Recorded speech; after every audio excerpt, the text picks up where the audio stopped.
Hello everyone and welcome. Today I am here to talk to you about emotional intelligence and its four main components. That's right, four. I know, sounds like a lot. Don't worry, I'm gonna break it down. So we have self-awareness, social awareness, self-management, and relationship management. Now, I know I said there was four components, but I'm just going to talk to you today about self-management. Now, that sounds pretty simple, right? Self-management, managing yourself, so taking care of yourself? Well, let me explain it simpler and more straightforward. It's basically just knowing how to and when to manage your emotions in all types of situations with all types of people. A really good example of self-management is handling stress and frustration. Here's an example. Let's say a couple, man, woman, they live together, and the woman has a very bad day at work. So she comes home, she just starts yelling at her partner for no reason because she had a bad day at work, and that does not involve him.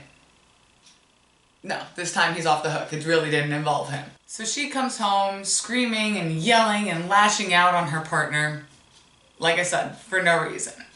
When instead, she should have probably just came home and told him she had a bad day, told him what went wrong, and maybe just want to talk about it instead of letting all of your negative emotions out on the wrong person at the wrong time. That is definitely not self-management. Now, that example I gave you, might not have been totally fictional. I may have pulled that from my personal life. But that's okay. We're working on it. Actually, learning about things such as emotional intelligence really does help work through little problems like this that you probably never even thought about fixing before. The number one main strategy to work on self-management is to just breathe. Breathing is so underrated and everyone thinks it's a joke and doesn't work, but it really is very effective. And something that can go hand in hand with breathing is counting to 10. So while you're inhaling and exhaling, you're focusing on your breath and the numbers as opposed to whatever's stressing you out. It's really simple.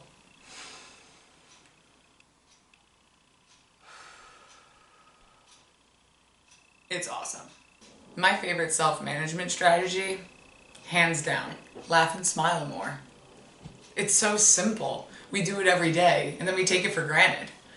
If everyone would just take a second to crack a smile or let out a little laugh when you were feeling down, they would be so amazed on how much better they feel. Well, that's all the time I have for you today. But don't worry, my friends are going to come in and explain the other three components of emotional intelligence. So, I'm going to send it over to Derek.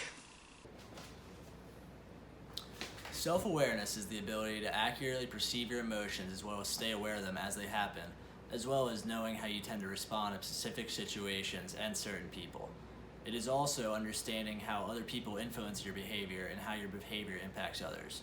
Strategies are to consider one's ripple effect on yourself and others and to learn in your discomfort. The benefits of good self-awareness are that you'll live a happy and fulfilling life, as well as loving yourself, and the fact that people will think you're genuine and kind. In this scenario, we're going to see an example of bad self-awareness and good self-awareness. First, we're going to go with scenario 1, which is a bad example of self-awareness. Marty is having a crummy week. His wife just left him for some other man, and his boss is really giving it to him. Marty's wife said he needs to smile more, and he does the same stuff every day. Marty comes home from work late and has a glass of milk and a hot dog. When Marty's friend Kyle comes over for lunch that day, we're just going to see a really good example of bad self-awareness when Marty's friend Kyle chews with his mouth open and pushes him to the edge. So, what's going on? I haven't seen you in a couple weeks. What are you up to? What's going on? It's going pretty bad. Sheila has full custody of the kids. She hasn't called in a week, and to add on to it, my boss is really giving it to me. But we're all right. I'm living with my mom again. So we're managing. But how about you, man? How How's Betty doing? Betty, huh? I didn't talk to Betty in weeks. Stop chewing and talking at the same time. It's driving me nuts. And while you're at it, why don't you stop chewing so damn loud, all right? I don't think they heard you in Southeast Asia. God, I'm never coming back. And now, let's look at a good example of self-awareness with the same situation with Marty and Kyle.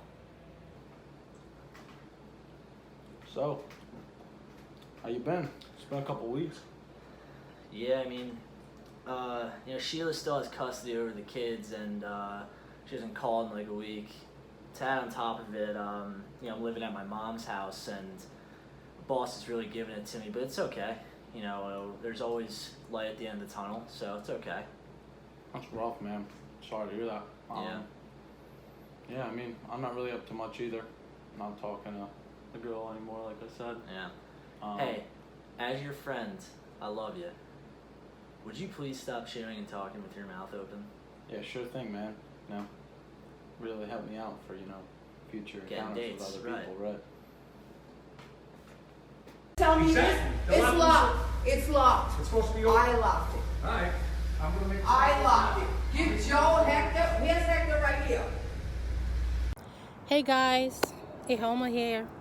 So, social awareness. What's social awareness? Social awareness is your ability to accurately pick up on emotions in other people and get what's really going on.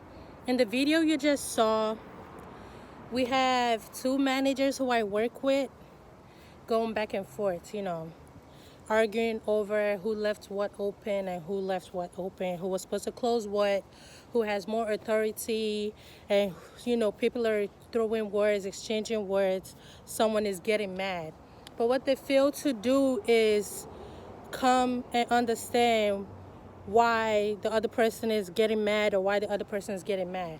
But at the end of everything, if you fail to realize another person's emotions and take it into consideration, you're not going to get anywhere.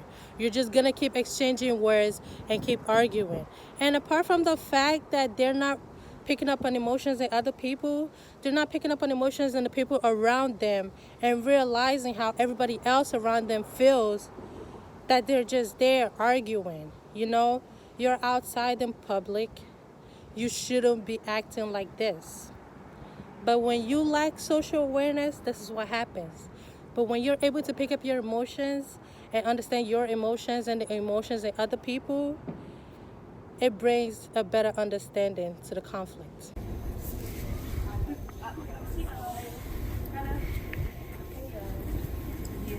So did y'all get that? Yes, good thing. I believe there's no cookies coming up. Me too. Wait, what y'all say? You got some extra money coming in now. You know this raise. That raise. What raise? Y'all got a raise? Yeah. Girl, they bonus us like. I didn't get a raise. Why did I get a raise? Why didn't I get a raise? Sometimes you be late all the time. What? They don't be calling out. I was only late like twice, or maybe like 5. So I didn't get a raise because of that? I mean, I'm saying when you compare people that's actually coming to work on time, that's not gonna be fair. I'm always at work on time. Even And a you little know early. you be calling out a lot. Oh yeah, I do be calling. I be sick for real, y'all. I be sick. Sick, or you be sick. Trying to party. Sick. Well, yeah, I do party. Okay. Wow, that's crazy. I'm saying maybe you'll get it next time. Well, when's the next? I didn't even know about this raise. When's the next one? You'll know because you'll get it. We just seen it in our We seen it in our paychecks. check. They didn't tell us, we just seen it. Oh no, I'm quitting. This why you So what we just saw there was an example of lack of self-awareness. When we think about self-awareness, we think about how we interact with our environment and community and how our environment and community responds back to us. Yes. And the examples here, what we saw was someone feeling as though that them being late for work for a job they're getting paid for, that people aren't noticing what's going on. And then when opportunities come up for someone to receive a raise, they don't get it and they wonder why. Yes. So, for example, as you've seen in the video, I wasn't self-aware that I didn't get the raise because I felt like Even though I was coming late to work and calling out, I still should have got the raise. But if I would have been self-aware and actually thought about it and have been conscious of what I was doing wrong, then I would have noticed like, okay, this is why I didn't get it.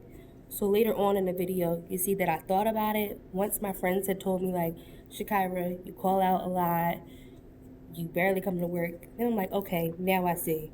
But I feel like you have to think about what you're doing and what's wrong before you just react to something that you didn't get or whatever the case may be. And that's one of the big things as far as the 4 parts of emotional intelligence is that we have to be self-aware of how we interact with the world around us. Yes. So in order for us to get what we want, we have to know what we have to do in order to receive it. So be more self-aware, everyone. Yes, it's important. Coming to the end of our video and presentation, I hope we've been able to give you a better understanding of emotional intelligence. When you have emotional intelligence, it's guaranteed success of relationships and businesses, within your family, your friends, even romantic relationships with your partners. When you have self-awareness, you're able to identify your emotions in yourself and within other people. You can assert yourself, you can accurately identify your emotions. When you have emotional intelligence, you're able to let go of grudges that you normally would hold on to. You're able to let go of mistakes. You really feel misunderstood because you could catch on when people don't understand what you're trying to say. And having emotional intelligence helps you adjust your approach and recommunicate with other people.